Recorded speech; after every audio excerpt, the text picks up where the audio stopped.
Bem-vindo a mais um episódio do Casa na Rocha Podcast, com o quadro Lá em Casa. E o nosso convidado de hoje é o nosso querido irmão César Damasceno. Então, aumenta o som que o papo vai ser bom.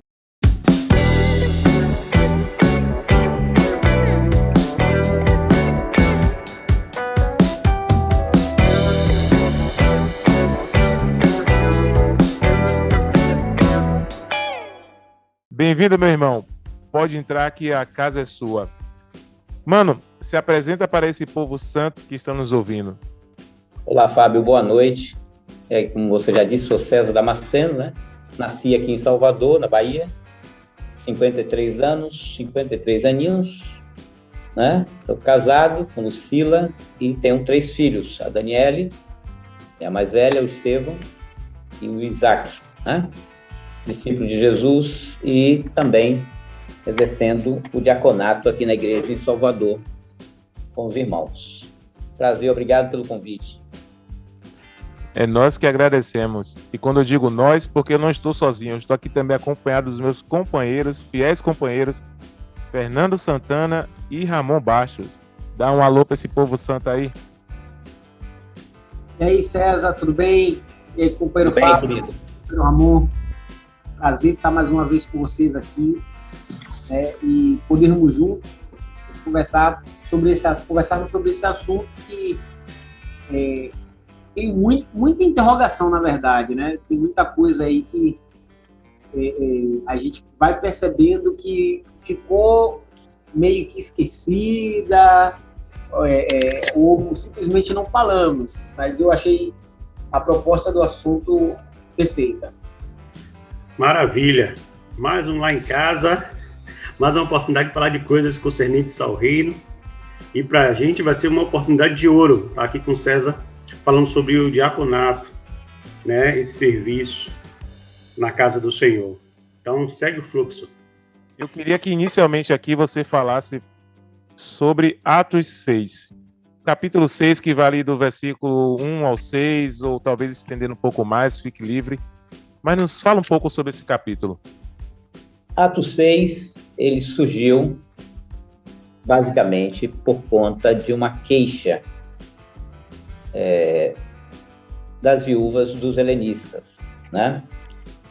Que eram judeus de fala grega, aqueles judeus que vieram da dispersão da Babilônia e que estavam ali em Jerusalém na ocasião em que os apóstolos estavam pregando a palavra, na ocasião em que a igreja ali estava surgindo, estava crescendo, né? E sabemos que a leitura de Atos até o capítulo 5, até o final do capítulo 5, aquela igreja gozava de um testemunho praticamente intocável, infalível, porque não há registro até o capítulo 5 de nenhum equívoco, nenhum desvio, nenhum mau testemunho, nada. Mas ali no capítulo 6, a gente verifica um registro por parte de Lucas, né, que é o mais indicado para ter escrito o livro de Atos, daquelas circunstâncias ali em que os apóstolos estavam enfrentando.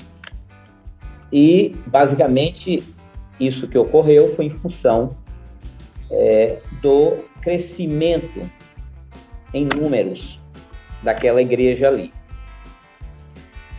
Isso está muito claro no versículo 1 do capítulo 6, que diz assim: ora, naqueles dias, multiplicando-se o número dos discípulos, houve murmuração por parte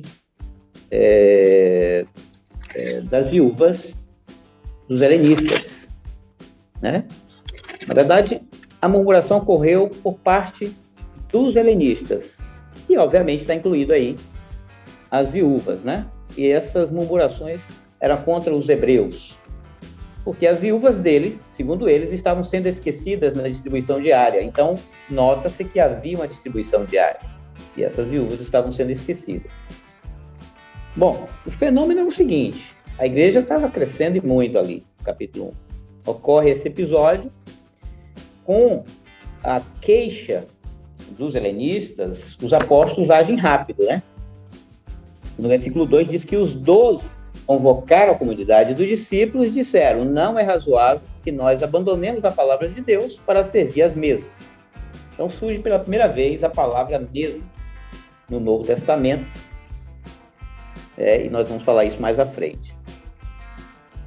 Mas o que os apóstolos fazem? Não ficam com melindre, reconhecem que havia de fato algo a ser ajustado ali, reconhece que o testemunho estava sendo ali já comprometido e preocupados, obviamente, com toda aquela situação, querendo eles estar dedicados à palavra e à pregação, que gerou toda aquela multiplicação, eles não hesitam e reúnem a comunidade e pedem que eles mesmos escolham dentre eles mesmos 7 homens. Tá? Isso está mais claro no versículo 3. Ele diz: mas irmãos, escolhei dentre vós 7 homens de boa reputação. Bom, e a condição para a escolha era 3, basicamente. Tinha que ser cheio do Espírito, cheio de sabedoria, né? E de boa reputação.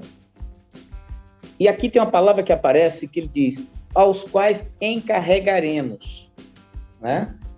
Então, é um encargo que foi concedido para esses homens, para um serviço, que depois se tornou específico, aqui já estava sendo classificado como específico, né? Bom, e o 4 diz o quê? Diz exatamente o que os apóstolos se dedicariam. Os apóstolos, a partir dali, não mais se dedicariam às mesas, conjuntamente com outros irmãos, mas eles dizem: e quanto a nós, nos consagraremos à oração e o ministério da palavra. Se ele está dizendo que quanto a nós, nos consagraremos à oração e ao ministério da palavra, é porque eles não estavam só com isso, eles estavam com outras demandas que incluíam cuidado também com os pobres, com os necessitados, com as viúvas, né? E a comunidade caiu bem, diz que o parecer agradou a toda a comunidade, e elegeram 7 homens: Estevão, homem cheio de fé, do Espírito Santo; Filipe, Prócoro, Nicanor, Timão, Pármenas e Nicolau, prosélito de Antioquia, né?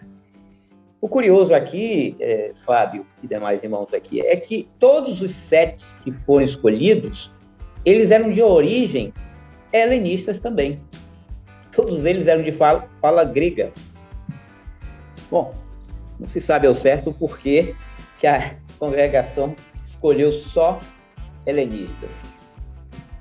De qualquer maneira, estava garantido o suprimento das viúvas dos helenistas, né? E o que é que eles fazem? No versículo 6, eles apresentam esses 7 homens perante os apóstolos, e os apóstolos, orando, lhes impunham as mãos, né? O que tem que ficar claro aqui, de maneira objetiva, o que é essa imposição de mãos? Essa imposição de mãos é um sinal para a igreja, né? Você ali vê que a autoridade apostólica está mostrando para a igreja que eles estão conferindo autoridade para aqueles homens para exercer aquele serviço. A imposição de mãos tem essa finalidade, é uma das finalidades da imposição de mãos, tá? Hoje aqui só vamos falar dessa finalidade, que é comunicar a autoridade para o outro e deixar isso como um sinal para a igreja. E o interessante é que o versículo 7 nos diz o resultado de todo esse trabalho de ajuste por parte dos apóstolos. E aqui está dizendo no versículo 7, crescia a palavra de Deus e em Jerusalém se multiplicava o número de discípulos. Também muitíssimos sacerdotes obedeciam à fé. O curioso é que no versículo 1 do capítulo 6 diz: por se multiplicar os números dos discípulos. Ocorreu o problema que a gente já relatou aqui, as viúvas sendo esquecidas na distribuição diária. E quando eles percebem esse problema, eles interrompem tudo, reúnem a congregação, a comunidade, e tomam as medidas que tem que tomar. Nós não sabemos o tempo que levou todas essas medidas. Mas do capítulo 1 ao 6, não se fala de mais nada, não sei se é justo, e só o 7, não sabemos quanto tempo levou, é que ele relata que crescia a palavra de Deus, ou seja, parece que a palavra estava meio que emperrada por conta dessas coisas. E depois ele disse, e multiplicava o número de discípulos. Ou seja, 2 coisas, crescia a palavra e multiplicava o número de discípulos. Então fica claro aqui que essa medida visava resgatar e restaurar uma questão central aí nessa passagem de Atos capítulo 6, que o ponto central era o reino de Deus, né? A multiplicação de discípulos, a propagação da palavra do Senhor, o estabelecimento da igreja, o fortalecimento da igreja. Esse era o ponto central. Mas era indispensável que essa igreja estivesse suprida, organizada, como a gente vê aqui. Perfeito, Cezinha. Com esse contexto todo que você trouxe para a gente, uma luz, né, sobre Atos 6, eu poderia dizer, então, que eu resumo nesse capítulo 6, mesmo sabendo que lá na frente, na carta a Timóteo, né, a primeira Timóteo, no capítulo 3, eu vou encontrar ali outras características não relacionadas à ação, mas às características daquele que, porventura, quer almejar também ser um diácono. Eu posso chamar esses 7 homens já de diáconos? Olha, primeiramente é bom deixar claro que aqui, quando os apóstolos citam quem deveria ficar a encargo desse serviço, que era eles mesmos que estavam fazendo, né? Eles não usam a expressão no grego chamado diaconel, ou diácono, com K. Essa palavra, podemos dizer que ela teria sido transliterada para a nossa língua, tá? Mas isso não ocorreu. Essa expressão não saiu da boca dos apóstolos.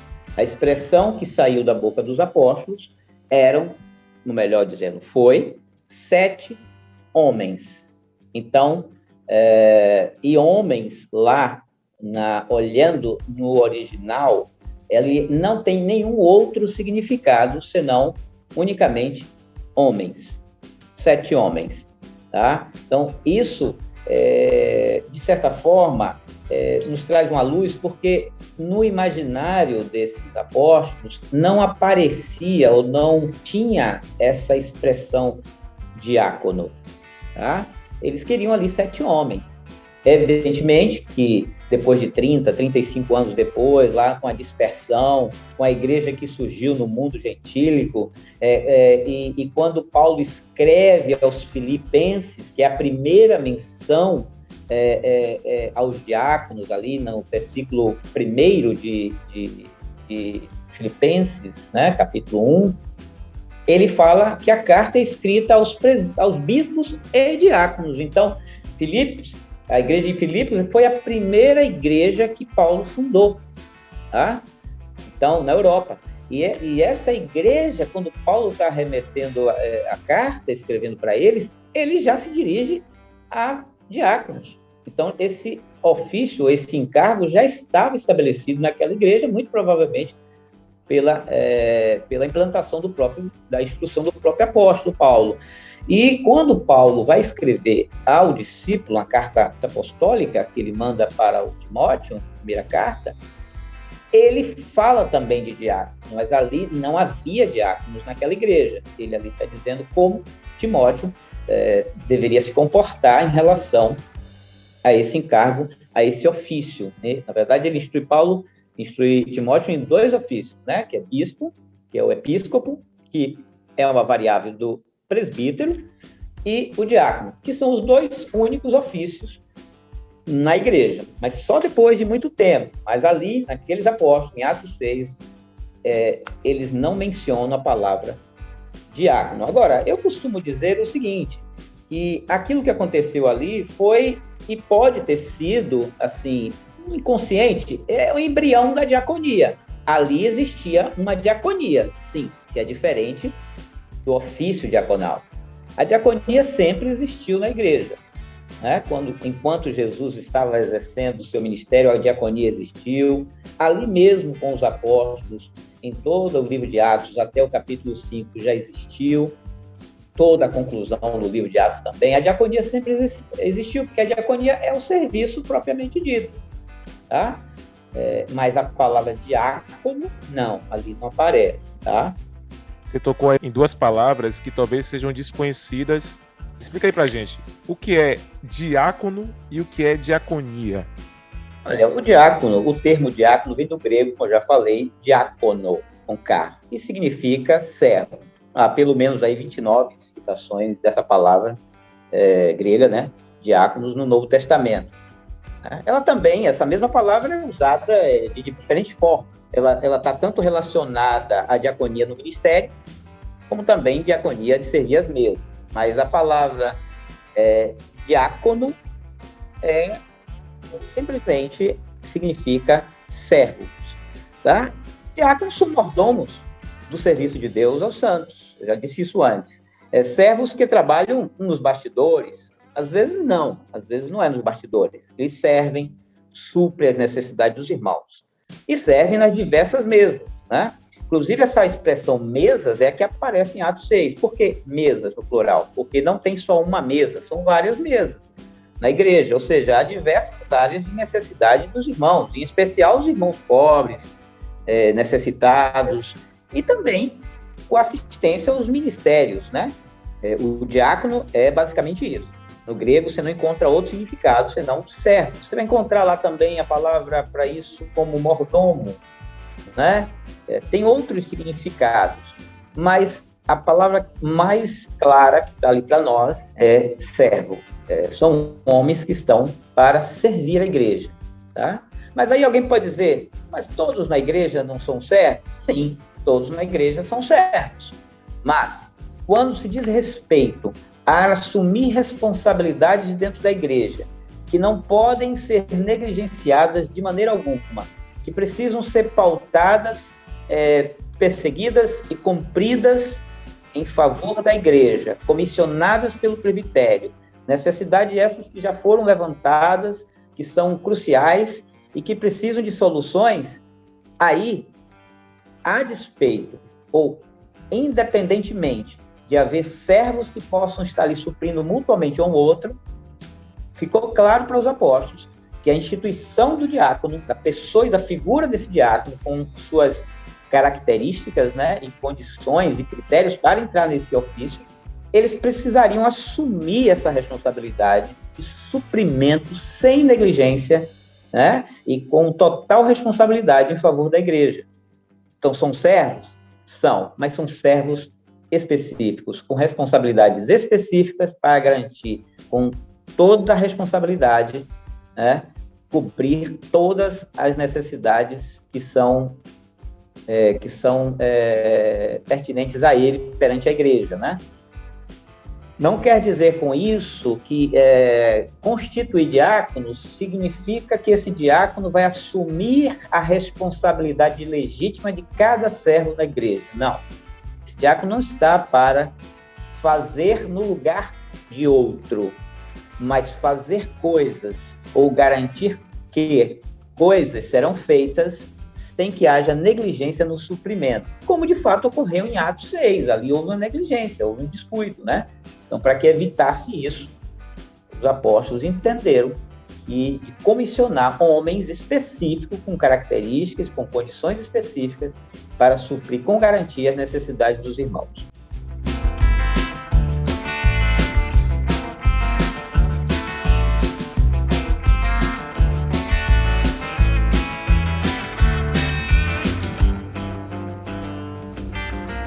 Você falando aí, traz uma interrogação, né? Porque fala de separar homens. A mulher, ela teria um papel dentro desse diaconato? Ou apenas se for esposa do diácono? Como é que é isso? Olha só, esse assunto, embora ele pode ser considerado como uma espécie de um anexo de toda essa conversa, mas aqui é um bate-papo, vamos ficar à vontade para tratá-lo de forma tranquila. Ele poderia ser classificado como uma espécie de um apêndice. Por que um apêndice? Porque para algumas comunidades a figura da diaconisa ela não está clara na Escritura. Para outras comunidades cristãs, a figura da diaconisa ela é bem aceita, né? No nosso contexto específico aqui da Igreja de Salvador, com esse ministério específico que temos aqui, não há um reconhecimento para essa pessoa, da diaconisa, né? E por quê? Porque entendemos que quando alguém exerce um ofício ou um encargo como esse, ele está sendo investido de autoridade. E no momento que ele é investido de autoridade, ele vai precisar exercer essa autoridade. E não só exercer uma autoridade por parte da igreja, ele vai ter que exercer autoridade sobre toda a igreja. Autoridade essa que eu quero dizer no sentido do serviço às mesas, tudo que está relacionado ao serviço. Ou seja, esse homem que tem o encargo de diácono, e se viéssemos a ter a aceitação de diaconisa, ele teria que ter toda a fluidez de atuação perante a igreja. Mas aí, dentro desse contexto de liberdade que se daria a essa mulher para exercer essa autoridade como um ofício desse, iríamos de encontro a outras passagens bíblicas onde o apóstolo Paulo, por exemplo, nos diz que a mulher não deve exercer autoridade de homem, tá? E não só autoridade de homem, como também não exercer autoridade sobre homem, né? Então, a gente, à luz dos textos claros, a gente tem elucidado e se comportado sobre os textos que não estão claros, tá? Bom, com relação a ser ou não a esposa do diácono, eu fiz um estudo sobre isso, e lá em 1 Timóteo, capítulo 3, versículo 11, especificamente, nós temos lá, de mesma sorte quanto as mulheres. É necessário que sejam elas respeitáveis, não maldizentes, temperantes e fiéis em tudo. Ou seja, ele está ali tratando até o capítulo 10 sobre bispos e diáconos, e no 11 ele introduz a mulher. Bom, por que o apóstolo está introduzindo a mulher aqui nesse contexto? E olhe que o 12, ele sai do contexto da mulher e entra novamente no contexto do homem. Diz, o diácono seja marido de uma só mulher, governe bem seus filhos e sua própria casa. Então, como entender o porquê do apóstolo ter encaixado o versículo 11, que não era versículo naquela época, mas encaixado essa pontuação, essa escrita aqui? Bom, a gente tem algumas alternativas aqui. Uma delas é que essas mulheres podiam ser, sim, a esposa do diácono e do bispo. Ele estaria dizendo, olha, para mulheres, esposa destes, elas precisam trazer essas prerrogativas. É claro que essas prerrogativas têm que caber na vida de cada discípulo, de qualquer discípulo, mas se esta mulher for esposa destes bispos ou diáconos, elas precisam obrigatoriamente trazer essas qualificações. Bom, a segunda situação da qual a gente remete a pensar é que elas, por exemplo, não seriam a esposa dos bispos e diáconos, mas, no entanto, seriam mulheres que, no seio da igreja, exerciam um tipo de serviço expressivo que, por conta do serviço de diaconia, e não de diaconato, nem do ofício, se exigia que essas mulheres garantissem essas prerrogativas para elas que estão aqui. Eu prefiro acreditar que pode ser as duas coisas, mas eu sou muito mais inclinado a acreditar que aqui está a mulher do diácono e do episcopo, do bispo aqui, do presbítero. Porém, a gente não pode deixar de mencionar algo, porque se alguém ouvir o que eu estou falando aqui, vai dizer, mas César, você não citou o capítulo 16 de Romanos, versículo 1, onde ali Paulo se refere a uma mulher. Bom, vamos falar rapidinho aqui, o Fábio e o Fernando, que me perguntou. Paulo diz aqui em Romanos 16, 1, recomendo-vos a nossa irmã Febe, que está servindo a igreja de Cencreia, para que a recebais no Senhor como convém aos santos e a ajudeis em tudo que vos vier a precisar, porque tem sido protetora de muitos e de mim, inclusive. Olha só, ele está fazendo menção de uma mulher e, segundo ele, ela é protetora de muitos, inclusive dele, né? E que diz que essa mulher está servindo a igreja em Cencreia. Bom, sendo bastante honesto com vocês, essa palavra servindo aqui no original não é um adjetivo, é um substantivo. Ou seja, ele está se referindo à qualificação de uma pessoa e não a características de uma pessoa. Não está falando de alguém que está desenvolvendo um serviço. Ele está falando, a palavra não é nem servindo, melhor tradução aqui. É uma pessoa que está exercendo. Eu não posso fugir a isso. Mas não há conflito nisso, porque o Paulo aqui, ele pode estar se referindo a uma pessoa que está servindo, porque toda vez que você encontrar a palavra nas Escrituras, servo, servindo, você vai encontrar a palavra diacônio e diaconia. Então, esse texto aqui tem sido usado por alguns irmãos por aí afora para justificar a questão da mulher exercendo um ofício. Mas Paulo não está defendendo, porque Paulo não cita em nenhum outro lugar a mulher exercendo o ofício, né? E um dado importante, voltando ao versículo 11 do capítulo 3 de 1 Timóteo, é que a palavra que aparece ali no versículo 11 sobre mulheres, no original do grego é gune ou gume, né? Tradução livre. E essa expressão gume quer dizer mulher, noiva, né? Viúva. Ela significa tudo que envolve a condição de uma mulher, não importa, né? Mulher. Mas em nenhum momento ele disse um diacônel, ao contrário do restante dos versículos do capítulo 3, que ele se refere, sim, a um diacônel, né?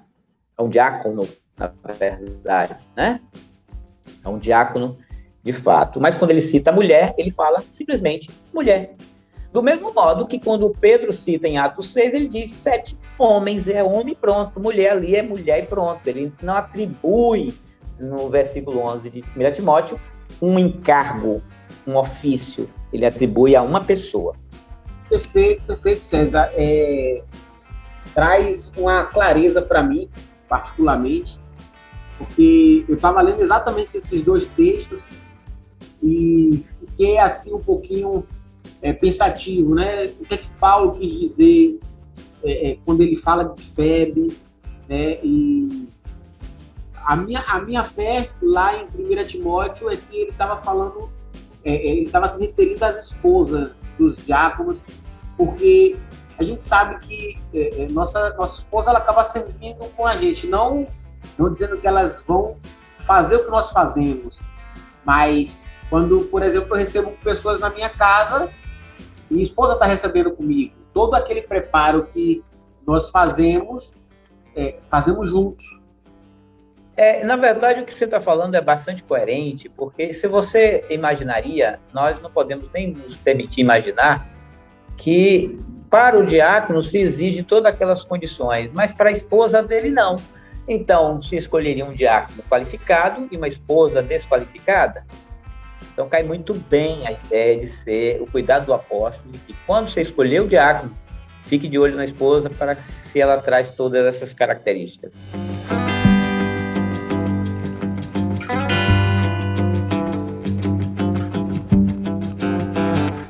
Hoje nós vivemos numa sociedade que é muito consumista.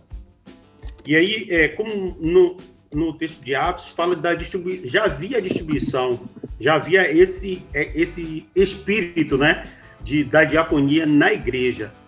Hoje, por conta de muitas influências, a igreja hoje ela tem dificuldade de vivenciar essa diaconia como a primeira igreja. Como é que surge tudo isso na igreja primeira? Era muito simples, aquele povo que estava ali era povo de tudo quanto era lugar, né? De várias nações, eles convergiam ali e estavam naquele momento ali por conta da festa, né?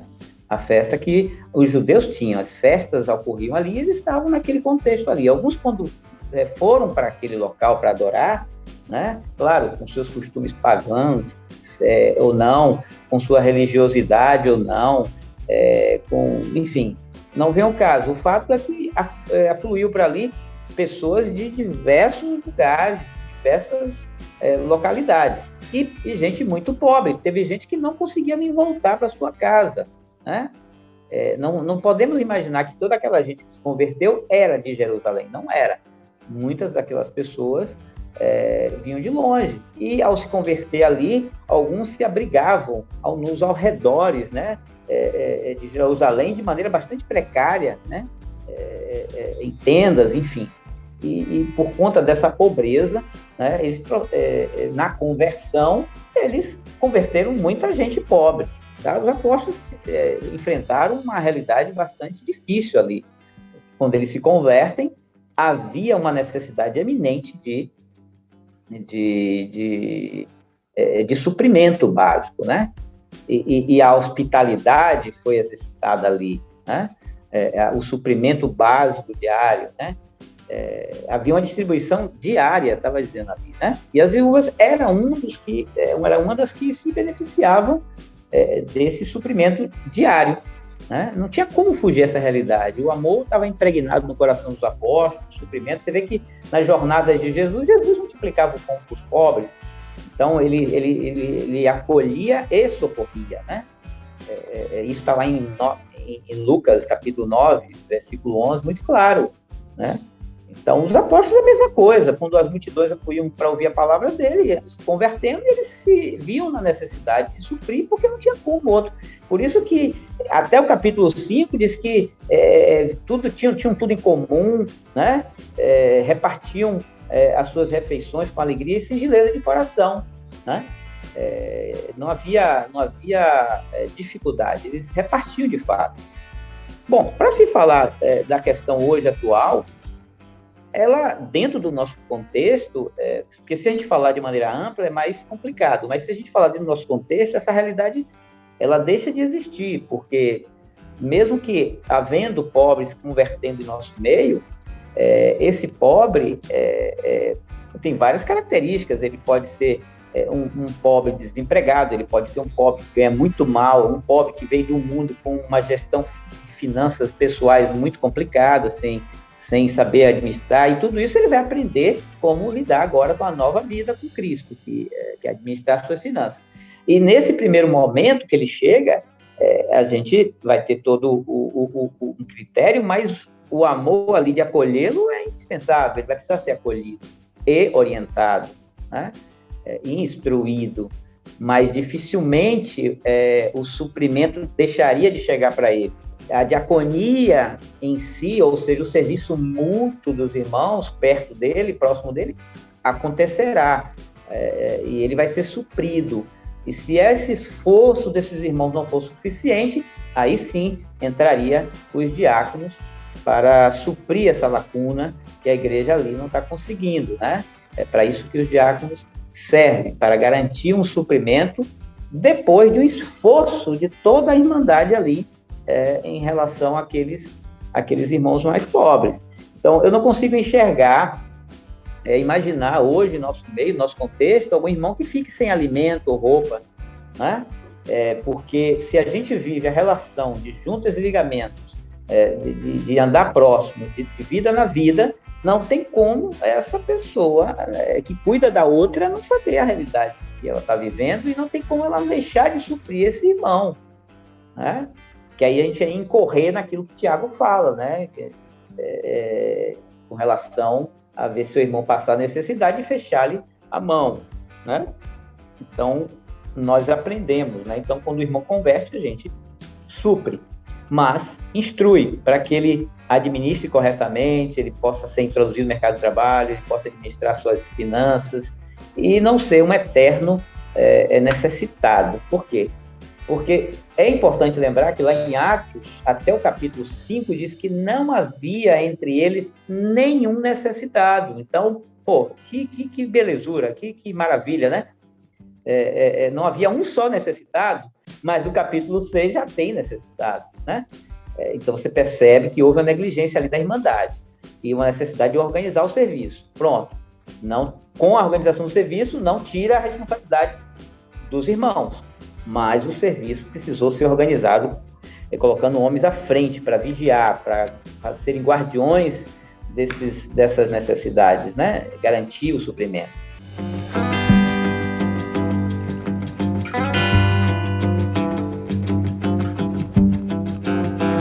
Eu não consigo deixar de olhar para as Escrituras e sempre me perguntar, quando leio, sobre quem é esses que estão sendo escolhidos e, principalmente, dita características desses que são escolhidos.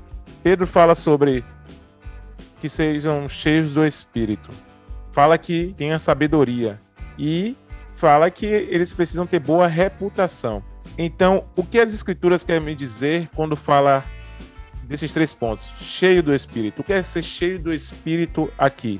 O que é ter sabedoria aqui nesse contexto? E o que é ter uma boa reputação aqui dentro desse contexto?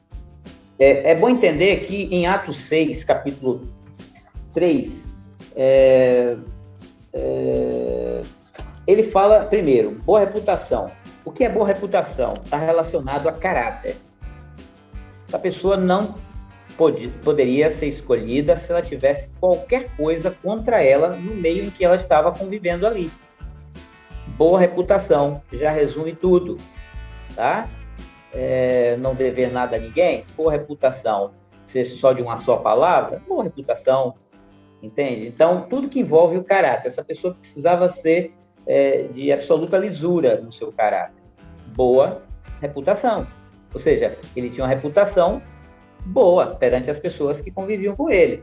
E, obviamente, que se ele pediu para que a comunidade escolhesse, a comunidade ia escolher alguém de boa reputação, né?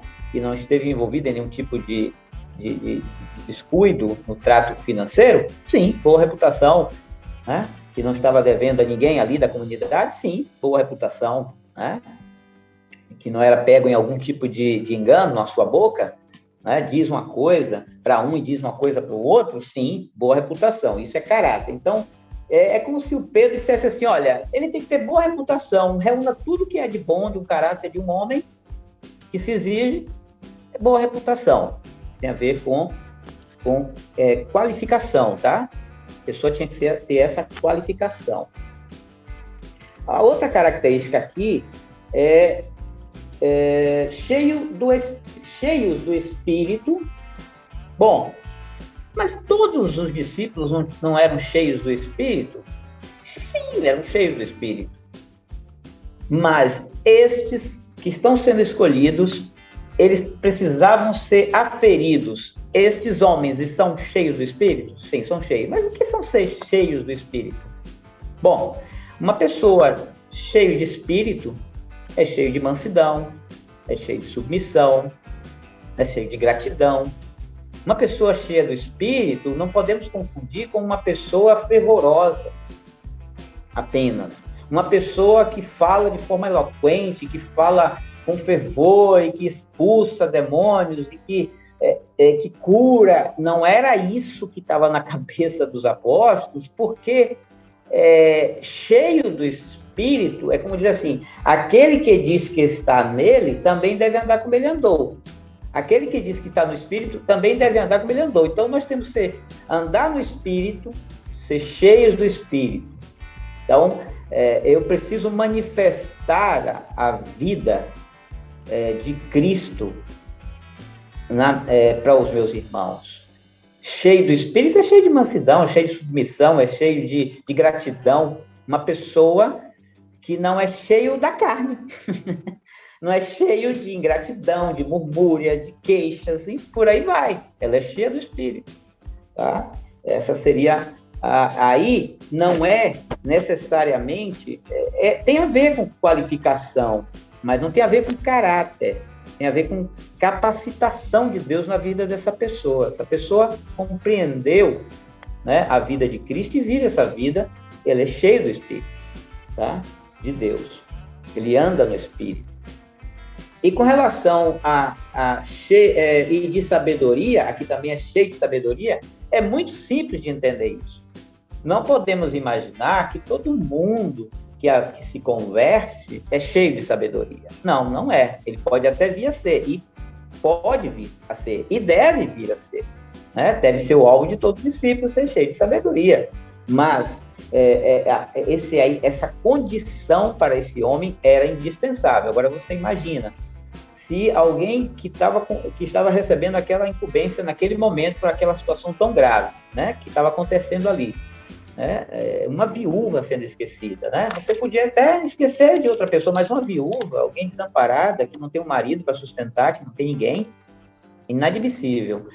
Essa pessoa cheia de sabedoria é uma pessoa que é detida de recursos também do Espírito, mas o Espírito de Deus, que é de onde advém sabedoria, para resolver questões difíceis, para encontrar saídas e soluções para os problemas que vão ser apresentados para ela.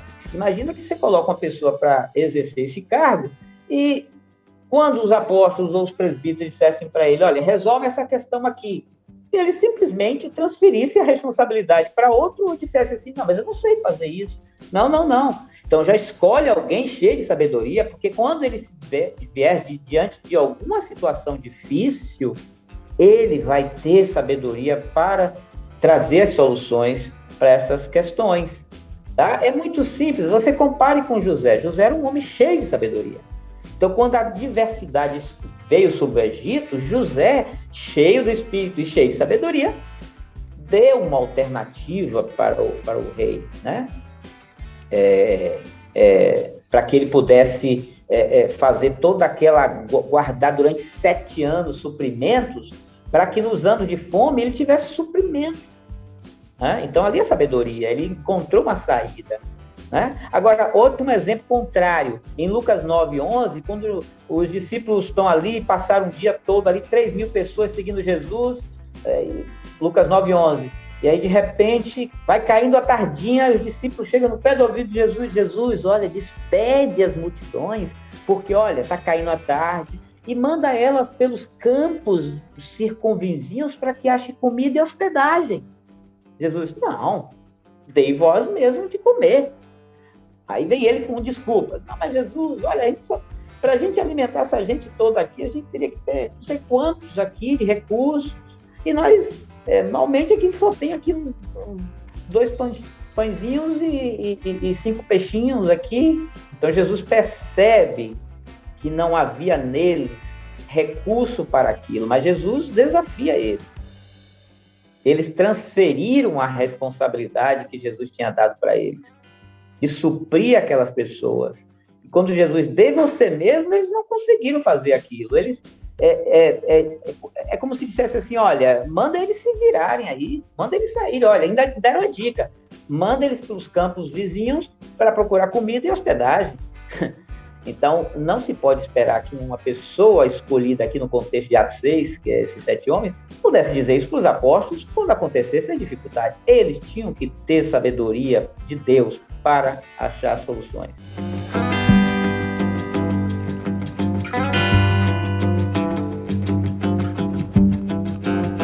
Então, vou propor aqui um jogo. Vamos lá, vou dar as características aqui. Existe a necessidade de uma atuação diaconal.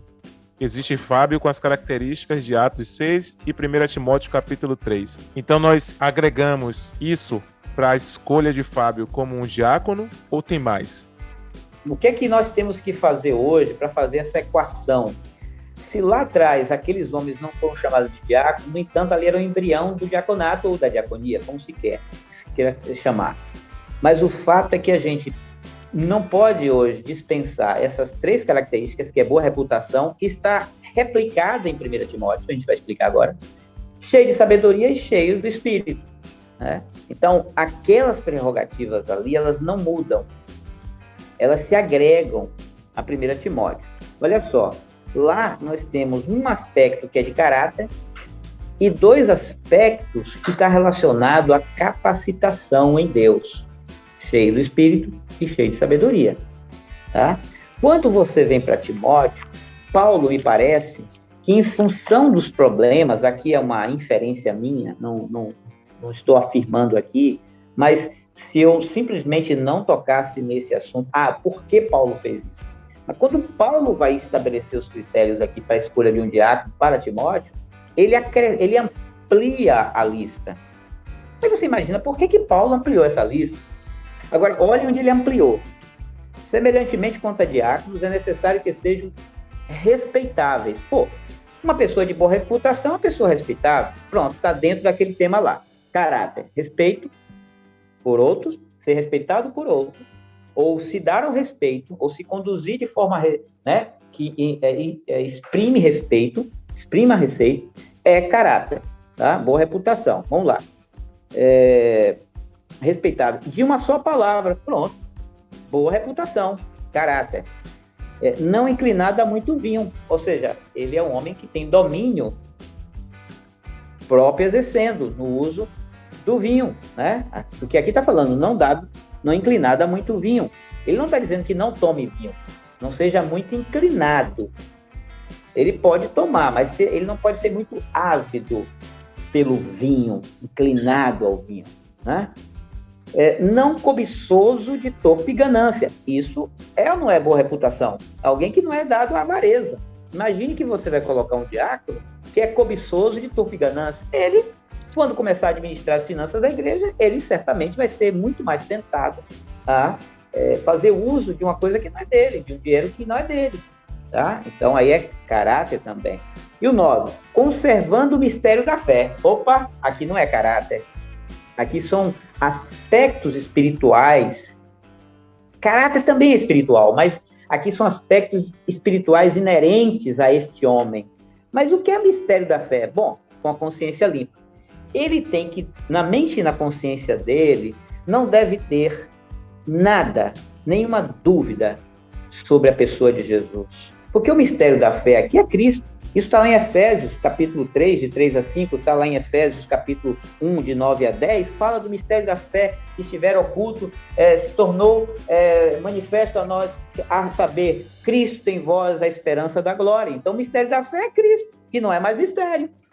Tá? Então, ele tem que conservar o mistério da fé com a consciência limpa. Ou seja, esse homem não pode ter nenhuma dúvida a respeito da pessoa e da obra de Jesus Cristo, e tampouco de nenhuma forma do funcionamento da igreja que o Senhor estabeleceu. A consciência dele está limpa. Ele não é fatalizado por dúvidas em relação ao fundamento da fé na sua vida. É uma pessoa sólida, né? Que não trepida. Então, quando for escolher um diácono, observe, conservando o mistério da fé com consciência limpa.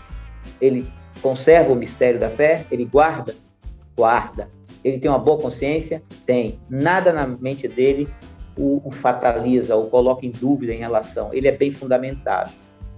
Tá? O 10 diz, também sejam estes primeiramente experimentados.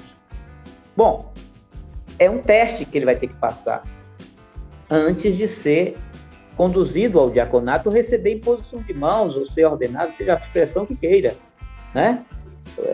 Ele precisa primeiro ser experimentado, tá? Primeiramente experimentado. E, se mostrar irrepreensível, exerce o diaconato. Pô, ele já não era irrepreensível? Sim, mas se ele se manter irrepreensível com relação a tudo que foi dito aqui,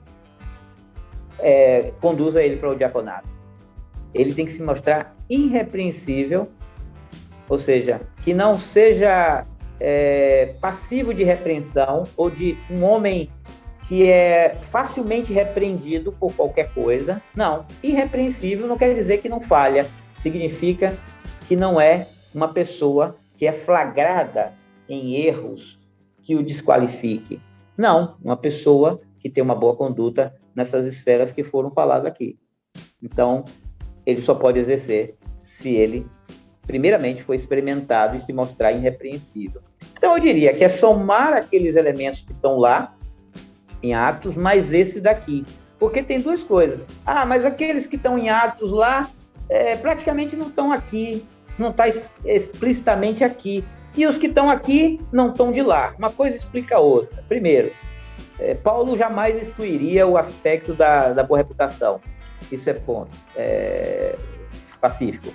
A questão de sabedoria. Paulo não vai aqui, porque ele está dizendo, conservando o mistério da fé, sejam primeiramente experimentados, enfim, né? Ele também não está aqui desconsiderando isso. Então, uma pessoa que não vai ter sabedoria, vai colocar uma pessoa de dificuldade, né, nesse dom, nessa capacidade de Deus, né? Uma pessoa que é carnal, que não é espiritual, que não é cheia do Espírito, né? como aqui já descreveu, não. E Paulo aqui, também, a gente não pode exigir que aqueles apóstolos lá estivessem lembrando de tudo isso aqui, porque ali era o começo de tudo. Então, resumir, boa reputação, cheio do Espírito, cheio de sabedoria, pronto, você já sabe o que são isso. E Paulo amplia por quê? Sei lá. Será que estavam escolhendo diáconos de qualquer forma? Aí Paulo está dizendo, não, peraí, vamos escolher diáconos aqui com essas caras, vamos ser mais específicos, né? Eu imagino que foi isso, mas se não foi isso, o fato é o seguinte, Paulo entendeu que tinha que colocar essas características para aqueles que seriam diáconos. Uma outra coisa que é importante entender é que lá era a comunidade que elegeu. Paulo diz, escolher dentre vós, é quase uma democracia, e nós não acreditamos nessa democracia dentro da igreja. Dentro da igreja é teocracia, o governo de Deus.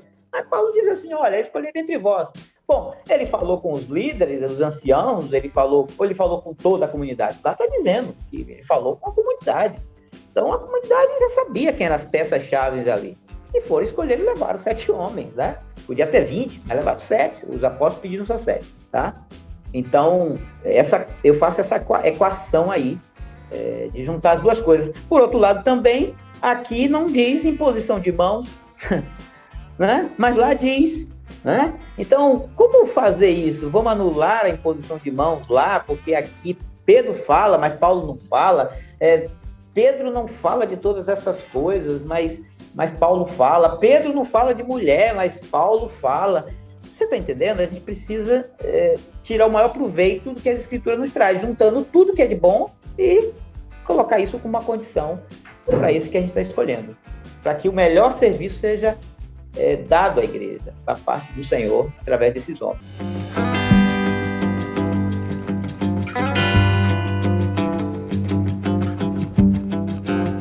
O ofício diaconal. Para quem não consegue ainda entender o papel diaconal, o papel do diácono desse ofício no corpo de Cristo. Mas antes, Cezinha, eu queria que você falasse aí, quantos anos exercendo esse ofício você tem aqui? Eu tô com pelo menos aí 16 anos aí exercendo o ofício diaconal. Então são 16 anos, meus amados, 16 anos que vocês estão ouvindo aí, Cezinha falando, exercendo esse serviço diaconal. Então nos fala aí, Cezinha, qual é o ofício diaconal? Olha só, primeiro é importante dizer que as Escrituras, ela não é específica com relação ao serviço propriamente dito do diácono, nem mesmo lá em Atos, só em Atos que fala da viúva, mas você há de convir que não tinha só o suprimento das viúvas. Ali, a negligência foi que as viúvas estavam sendo esquecidas, mas não havia só isso, tá? Quando você vai para Timóteo, você não vê absolutamente nada. Quando você vai para Filipenses, você não vê absolutamente nada relacionado diretamente o que é a prática diaconal. E é simples de entender isso. Mas o que você vê lá, tanto em Atos como em Timóteo, é as condições, é as qualificações para alguém ser diácono, tá?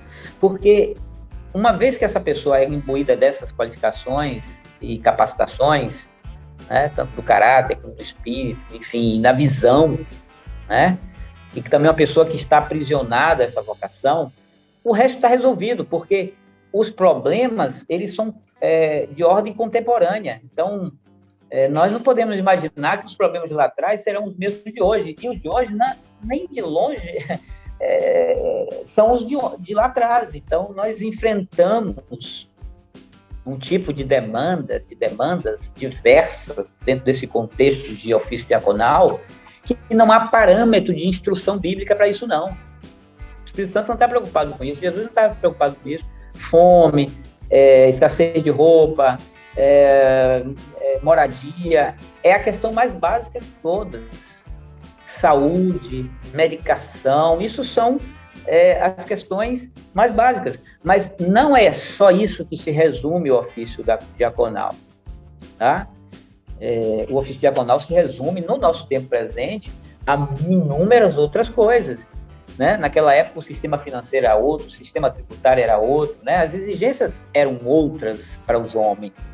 Hoje, um diácono que está no tempo atual, ele precisa ser, de fato, muito bem escolhido, porque a essa condição de sabedoria, rapaz, ela é imprescindível, porque ele vai precisar encontrar sabedoria para lidar com todos os desafios das demandas atuais que impõem sobre ele. E ele vai precisar ser muito cheio do Espírito Santo para ele ter paciência, para ele ter longanimidade, para ele ter bondade, para ele ter mansidão, para ele ter domínio próprio diante de todas essas situações que chegarão até ele e diante dos irmãos que vão exercer um tipo de pressão, né, sobre eles.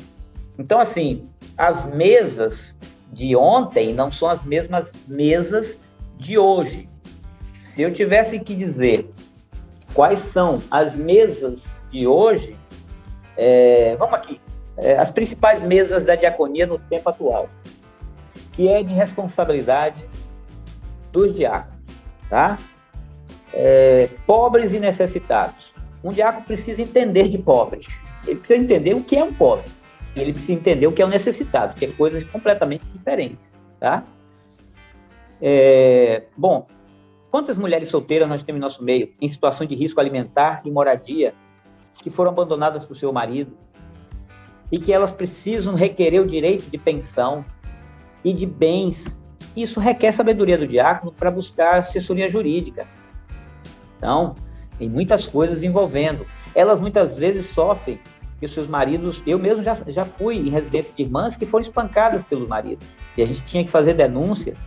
Esse diácono precisa saber o momento certo, precisa saber se essas denúncias devem ocorrer ou não de fato e como elas devem ocorrer para não ter represálias para essas mulheres. Então, são situações que requerem sabedoria, né? E são prerrogativas de um diácono. Mães e esposa, que o esposo deixou a casa. Bom, é uma mãe que vive com seus filhos ali. E aí ela está vivendo uma série de situações ali que ela precisa de uma assistência um pouco mais qualificada do que aquela que o discipulador tem dado. Às vezes o discipulador chegou ao limite, o líder chegou ao limite.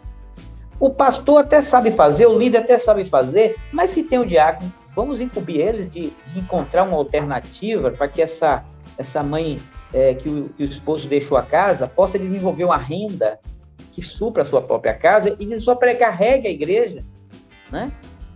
Viúvas verdadeiras, né? Viúvas no nosso meio não é o grande problema, porque a maioria das nossas viúvas, nos tempos atuais, é diferente das viúvas de lá. Hoje, as viúvas aqui, elas têm, eu fiz um levantamento de todas as viúvas da igreja em Salvador, e a gente verificou que o maior problema das viúvas aqui não era moradia nem alimentação, era enfermidades e medicamentos de alto custo.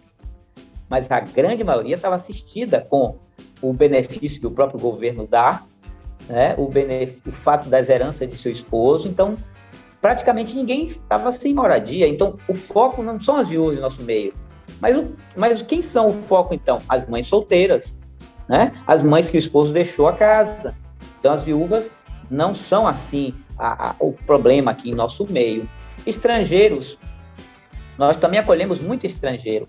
Eu fiz uma campanha como diácono, uma campanha nacional, que a gente abrigou mais de 25 venezuelanos. Nós trouxemos eles todos aqui para Salvador, nós hospedamos eles, alugamos apartamentos da Minha Casa Minha Vida, providenciamos cesta básica por 6 meses, procuramos emprego para eles, instalamos eles, colocamos dentro da igreja na casa. Isso é trabalho monumental, que envolve muitas coisas, envolve documentação no país, envolve legalidade no país, envolve uma série de coisas, tá? Tradução já argumentada de documentações, tirar carteira de motorista no país. Resultado, todos esses mais de 25 venezuelanos que são estrangeiros, que estão em Salvador, estão todos dentro da igreja na casa, estão todos trabalhando, se sustentando. E tem mais de 2 anos, eles só receberam os primeiros 6 meses dessa assistência. Eles estão se autossustentando há vários meses, há anos. Então, isso é uma demanda bastante que exige muito trabalho e nem sabedoria. Órfãos, também órfãos não é o ponto central das nossas demandas aqui, mas a gente tem que estar atento com esses, porque a Bíblia fala das viúvas e dos órfãos e dos estrangeiros, né? E os enfermos? Bom, mas enfermos, César, qualquer um pode encaminhar para o SUS, para um posto, um remédio, sim, mas há muitas enfermidades que são crônicas, cirurgias de alto custo, irmãos que não têm plano de saúde, como fazer esses irmãos ter acesso a cirurgias, exames complexos, E isso a diaconia tem acesso a hospitais, a cirurgia de alto custo, a medicação de alto custo, enfim, tudo isso está canalizado hoje dentro do contexto do serviço diaconal e nós temos completo acompanhamento desses irmãos nessas circunstâncias, né? E hospitalidade, a mesma coisa. Alguém vem de fora, vai contactar quem? O pastor? Beleza, aí fica o pastor lá procurando uma hospedagem? Não, liga para o diácono sabe, conhece a igreja toda, conhece os líderes, vai ver onde melhor o irmão se encaixa, vai lá, coloca as condições. Bom, já escrevemos algo sobre hospitalidade, está escrito lá, eu publiquei lá no Fazendo Discípulos, né? Toda a orientação sobre como proceder na hospitalidade. Toda a logística de atividades gerais da igreja, retiros, cultos, encontros específicos. Não estamos falando aqui que diácono vai assumir prerrogativa de retiro de igreja na casa. Não, eu estou falando que diáconos, quando houver encontros gerais da igreja, ele vai estar incumbido de conseguir um local amplo, como a escola parque aqui no nosso caso, que é um ginásio, né? Uma casa de retiro ampla, né? Então, assim, quando há coisas mais amplas, né? Não ali específicas, menores, mas toda essa logística de atividades, acessos, ofícios, acessos a escolas, né? A diretoria de escolas, enfim, tem muita coisa envolvendo isso aí. Aí também tem a ceia, de um modo geral, diáconos dentro do contexto geral, não da igreja na casa, que ali tem um líder, enfim. E a gente pode citar outras mesas aqui também, que são atendimento aos ministérios, né?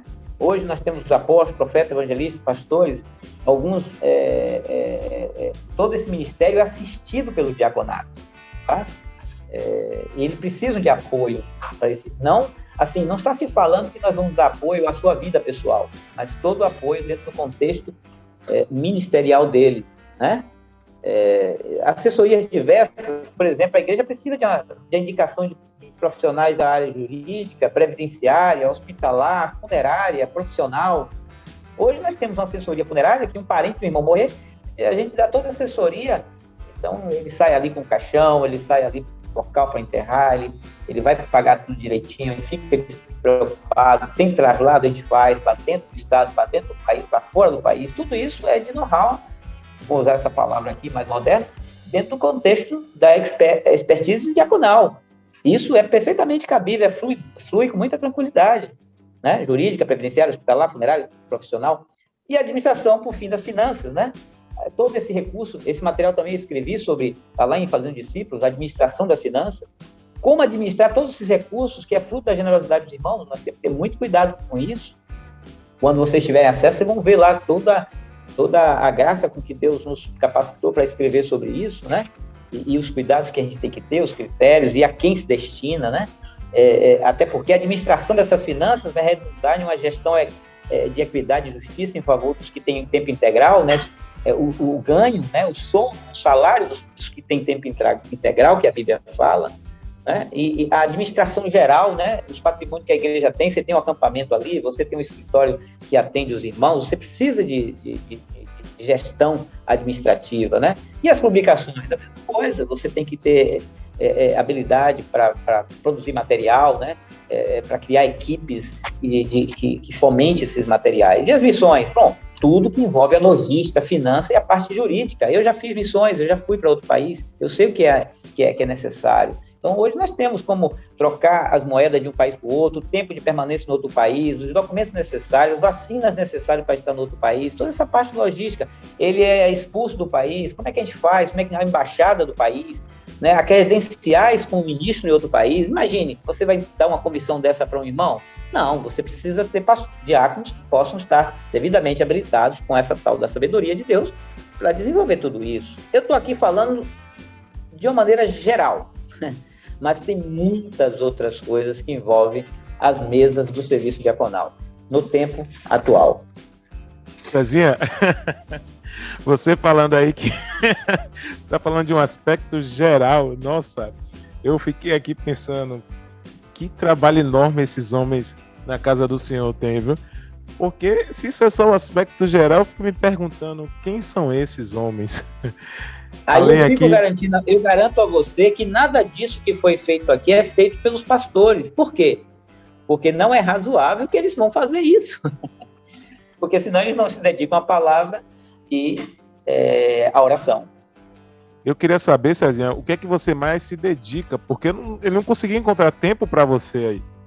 A verdade é o seguinte, hoje, eu sei que a sua pergunta é de retórica, mas a grande verdade é que eu entendi quando eu escrevi a questão da visão do serviço diaconal, é que um diácono, ele, para ter a certeza de que ele deixou um bom legado, ele precisa gerar sucessores. Só não gera sucessores quem é centralizador, né? Que ele detém consigo todas as demandas, não forma novos servos que vai sucedê-lo. Então, como as demandas são muitas e há desdobramento para todas elas, com execuções em todas elas, o diaconato ele precisa criar equipes. Então, hoje, a minha condição, depois desses 16, 17 anos na diaconia, eu aprendi que eu precisava não só introduzir outros diáconos dentro do contexto da diaconia geral, como também eu precisei entrar para um campo da supervisão, da coordenação, né? E da geração de novos diáconos, e garantir a formação de novos diáconos. Então, muita coisa que é de caráter de execução, ela foi migrada de minha parte para as equipes de apoio, né? Para que a gente possa olhar de fora e enxergar todas as coisas que a igreja precisa. Se de repente eu ficar focado em execuções, eu não tenho como escrever tudo isso, não tenho como atender, botar pessoas no lugar certo para fazer as coisas que têm que ser feitas, né?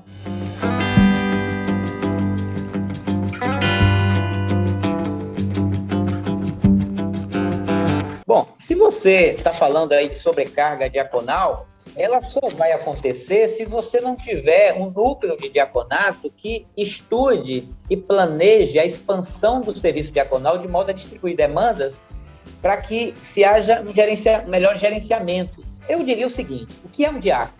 É um gestor de serviço das mesas. Ele não é só um executor, não é aquele que leva uma água para um presbítero no púlpito, ele pode fazer isso. Mas qualquer irmão pode levar uma água. Enquanto isso, ele está planejando outras coisas.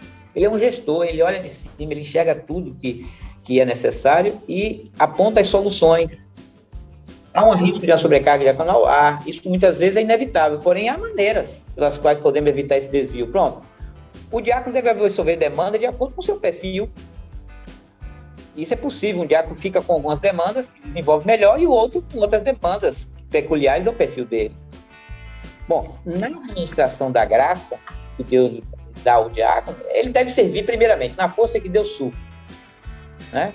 Ele tem que planejar essa distribuição das demandas no diaconato e ver as pessoas que têm perfil para determinadas demandas, né? Ele não fica fazendo tudo em todas as áreas, né? Bom, diáconos sobrecarregados, eu escrevi uma vez, é o seguinte, eles se tornam estressados e insensíveis. Ele não tem tempo para meditar a estrutura da igreja. Então, devemos buscar sabedoria e refúgio de Jesus, que disse, vinde a mim todos que estáis cansados e sobrecarregados, eu vos aliviarei. Tomai sobre vós o meu jugo e aprendei de mim, que sou manso e humilde de coração. Se um diácono está sobrecarregado, estressado, insensível, ele não é humilde. Tá? Ele não é humilde. Ele não está sendo manso e humilde como Jesus. Ele pode até estar fazendo alguma coisa que Jesus não mandou fazer, inclusive, ou mesmo não dependendo de Jesus. Então, eu não me lembro quando é que eu fiquei sobrecarregado, estressado e insensível. Mas isso porque eu me planejei para reestruturar o serviço diaconal, distribuindo demanda, alcançando o maior número de serviços possível dentro da igreja com equipes de apoio.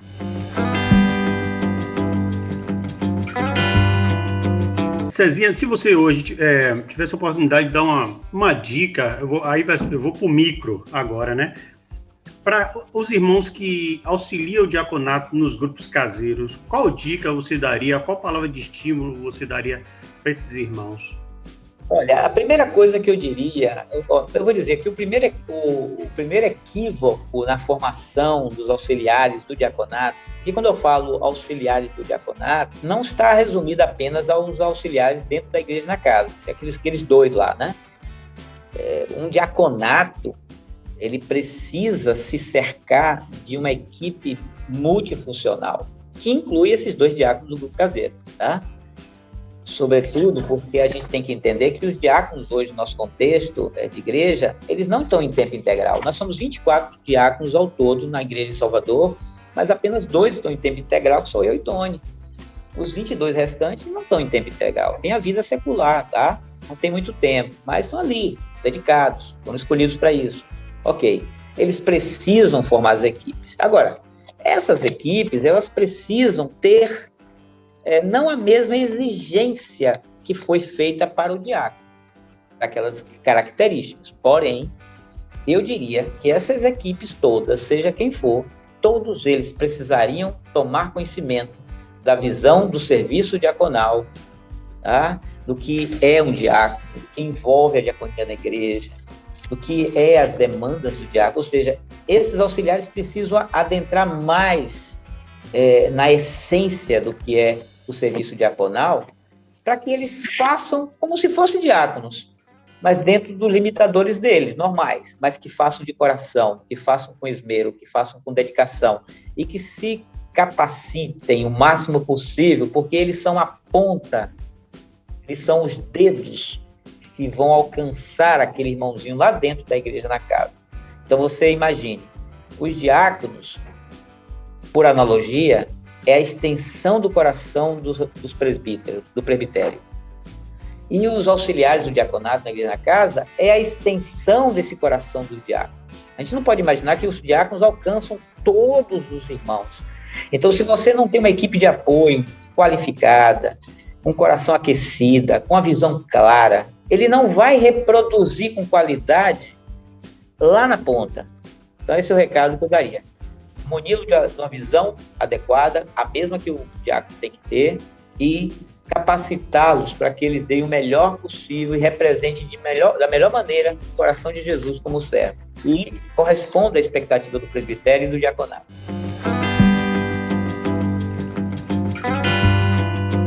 Diante disso, você não acredita que, então, nós precisaríamos falar mais sobre isso?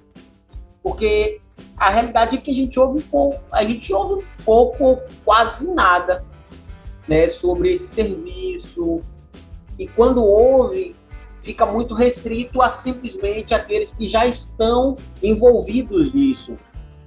Olha só, eu já entendi o que você está falando, eu até já expliquei no particular para o Fábio sobre isso. Eu vou tentar aqui ser o mais objetivo possível, sem, no entanto, expor tanto das nossas dificuldades internas, né? Eu acho que o interesse, a palavra talvez não seja essa, a dedicação, ou a priorização, melhor dizendo, de entender a visão do serviço diaconal, ela precisa também partir dos presbíteros. Nós precisamos, e falta de incentivo, a gente sabe que não é. Sabemos que há uma sobrecarga dos presbíteros em relação ao serviço que está na mão deles, mas considerando que o serviço diaconal é prerrogativa de presbítero implantar e supervisionar, eles precisam se munir também dessa visão com bastante clareza. Eles não precisam fazer a coisa, mas precisam entender muito bem isso, até para que escolham muito bem os seus diáconos. Então, parte dessa prerrogativa de responsabilidade de um presbítero, ou de um presbitério, melhor dizendo, é garantir que a visão está aclarada na vida dos diáconos e que a visão está aclarada no meio da congregação da qual ele faz parte, ou ele é responsável, no caso dos blocos, né?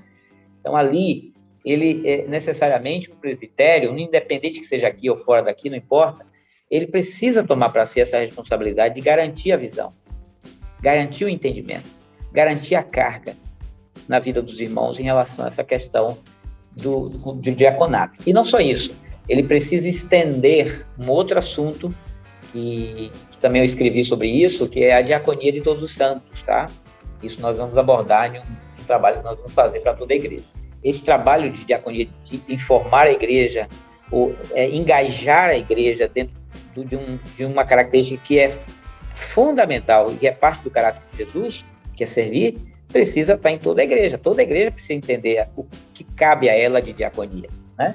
Nem todos são diáconos, mas todos precisam exercer diaconia. E disso depende da ponta ali, dos presbíteros, de estimular abrir espaço para que diáconos experientes possam trazer no púlpito, eles mesmos trazerem, se interarem, trazerem, e eles estimularem isso no seio da igreja.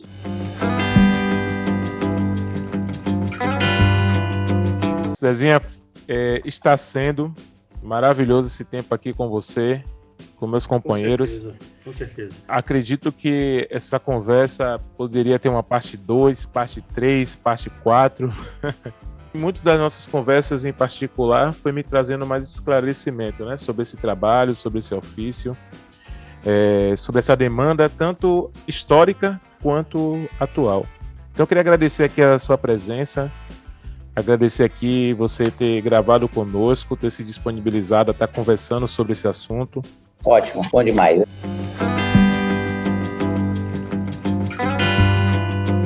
Só uma garantia de termos um diaconato eficaz, de uma diaconia na igreja eficaz e, enfim, de um grupo, de um corpo engajado no serviço, é que a gente tenha a revelação do coração de servo que Jesus tem. Né? Então, se a gente tem revelação desse coração de servo, a gente vai conseguir alcançar o que está no coração de Deus e de Jesus em relação a esse serviço na casa dele, que é o serviço das mesas. Amém. Muito bom. Agradecer também aqui aos meus companheiros aí de obra, companheiros de obra de podcast, Ramon Santana e seu Fernando Santana. Olha aí, Santana e Santana. São gêmeos. Bom demais. Agradecer a vocês a presença também. Estamos aqui reunidos, graças a Deus. Aquela velha propaganda, que vocês se inscrevam aí, vocês que estão nos ouvindo e não estão inscritos porventura, vocês não estão pecando, mas estão deixando de ganhar. Se inscrevam aí no nosso canal, procurar na pesquisa lá do YouTube por Casa na Rocha Podcast. Também estamos na plataforma do Spotify, do Deezer, do Apple Podcast. Então é muito fácil encontrar a gente, tá? Tem o nosso site, o casanarrochapodcast.com. Ouve nossos episódios, se enriqueçam aí com a palavra do Senhor, que com certeza todos nós vamos sair ganhando. Maravilha! Senhor nos abençoe aqui e também encha todos vocês que estão ouvindo esse podcast, Amém. porventura, Aleluia. pela graça dele. Aleluia.